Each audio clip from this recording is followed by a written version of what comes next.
उसके बाद अगर लैंग्वेज का देखा जाए, हिंदी और इंग्लिश देखा जाए, तो उसमें भी कहीं ना कहीं प्रैक्टिस ही मांगता है। जैसे इंग्लिश में क्या हो गया, इंग्लिश में हम लोग आंसर आंसर तो पता होता है हमको कि मतलब आंसर कैसे लिखना है। आप कहानी भी अच्छे तरीके से समझे रहते हैं कि मतलब कहानी में ये हुआ है। पोएम हो गया, पोएम भी आप अच्छे तरीके से पोएम ये कहना चाह रहा है।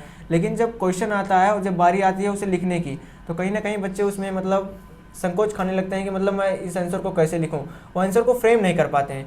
इसके लिए सबसे ज़्यादा ज़रूरी है आपका वोकैब, मतलब जो वोकैब होता है वो आपका सबसे स्ट्रांग हो। आपको पता हो कि मतलब ये वर्ड हमारे लिए यहाँ पर सटीक बैठेगा, क्योंकि इंग्लिश में क्या होता है कि मतलब एक ही इंग्लिश वर्ड का कई मीनिंग होता है। तो आपको ये पता होना चाहिए कि मतलब कहाँ पे कौन सा वर्ड हमारे लिए यूज करना अच्छा होगा। तो अगर आपका वोकैब मतलब स्ट्रांग होगा और आपके जो पहले सिंपल सेंटेंस स्टार्ट करिए, आप छोटे छोटे सेंटेंस को बनाइए, फिर उसको एक मतलब 2-3 लाइन में उसको चेंज करने का कोशिश करिए, फिर उसके बाद में पैराग्राफ में चेंज करने की कोशिश करिए। तो अगर आप धीरे धीरे प्रैक्टिस करेंगे, लिखने की प्रैक्टिस करेंगे, आंसर को फ्रेम करने की कोशिश करेंगे, जो चैप्टर के अंदर कीवर्ड्स दिए रहते हैं, जो चैप्टर के अंदर कीवर्ड्स रहते हैं बहुत इंपॉर्टेंट होते हैं, क्योंकि जो एग्जामिनर चेक करते हैं वो कहीं ना कहीं वही चैप्टर्स के कीवर्ड्स आपको देखना चाहते हैं। तो अगर आप आंसर लिख रहे हैं, आप मतलब थोड़ा बहुत इधर उधर भी लिख देंगे तो चलेगा, लेकिन अगर आप चैप्टर के कीवर्ड्स नहीं लिख के आ रहे हैं, मतलब चैप्टर में कुछ वर्ड ऐसे होते हैं जो मतलब उस आंसर में लिखना एकदम ज़रूरी होता है, अगर वो आप नहीं लिख के आ रहे हैं तो कहीं ना कहीं आपका नंबर जरूर कटेगा।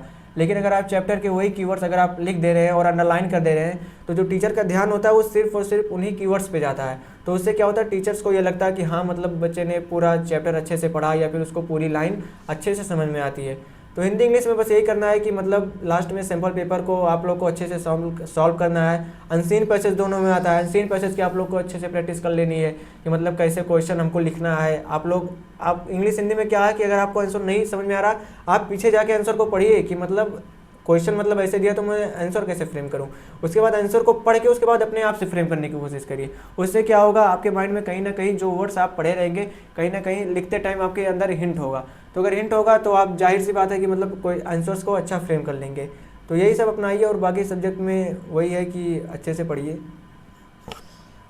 और अगर तुम लोग नए हो तो सब्सक्राइब करो, वो जो लाल वाला बटन है उस पर फूट फेंक के मारो या फिर मोमबत्ती, मुझे नहीं पता, बस क्लिक हो जाना चाहिए।